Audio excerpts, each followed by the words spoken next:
Jesus teaches at the feast. After these things Jesus was walking in Galilee, for he was unwilling to walk in Judea because the Jews were seeking to kill him. Now the feast of the Jews, the feast of booths, was near. So his brothers said to him, "Move on from here and go into Judea, so that your disciples also may see your works which you are doing. For no one does anything in secret when he himself is striving to be known publicly. If you are doing these things, show yourself to the world." For not even his brothers believed in him. So Jesus said to them, "My time is not yet here, but your time is always ready. The world cannot hate you, but it hates me because I testify about it, that its deeds are evil. Go up to the feast yourselves.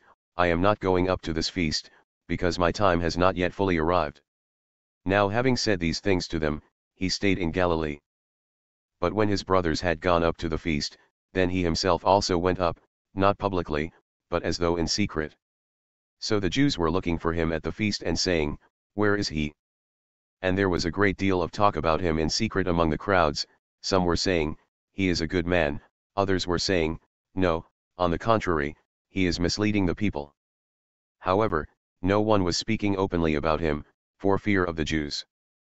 But when it was now the middle of the feast, Jesus went up into the temple area, and began to teach. The Jews then were astonished, saying, "How has this man become learned, not having been educated?"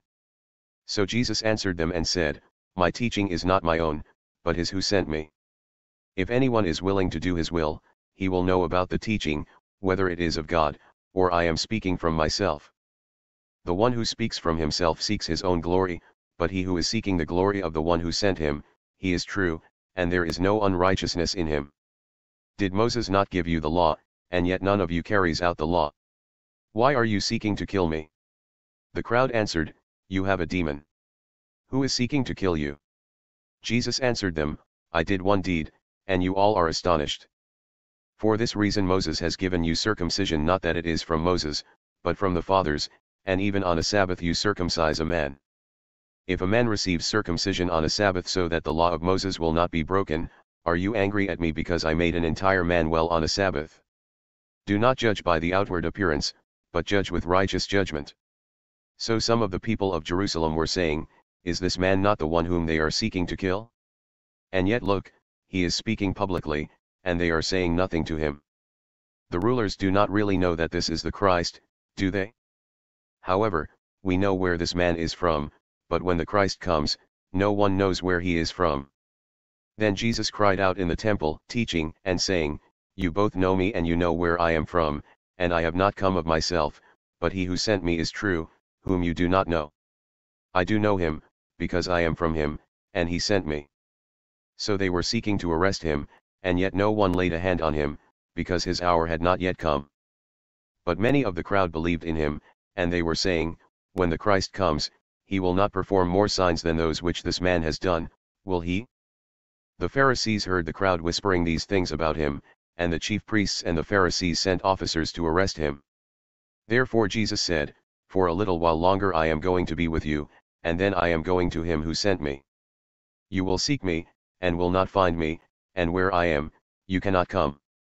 The Jews then said to one another, "Where does this man intend to go that we will not find him? He does not intend to go to the dispersion among the Greeks, and teach the Greeks, does he? What is this statement that he said, 'You will seek me, and will not find me, and where I am, you cannot come'?" Now on the last day, the great day of the feast, Jesus stood and cried out, saying, "If anyone is thirsty, let him come to me and drink. The one who believes in me, as the scripture said, from his innermost being will flow rivers of living water." But this he said in reference to the Spirit, whom those who believed in him were to receive, for the Spirit was not yet given, because Jesus was not yet glorified. People's division over Jesus. Some of the people therefore, after they heard these words, were saying, "This truly is the prophet." Others were saying, "This is the Christ." But others were saying, "Surely the Christ is not coming from Galilee, is he? Has the scripture not said that the Christ comes from the descendants of David, and from Bethlehem, the village where David was?" So a dissension occurred in the crowd because of him. And some of them wanted to arrest him, but no one laid hands on him. The officers then came to the chief priests and Pharisees, and they said to them, "Why did you not bring him?"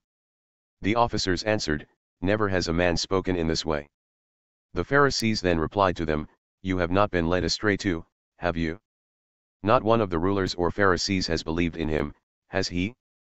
But this crowd that does not know the law is accursed.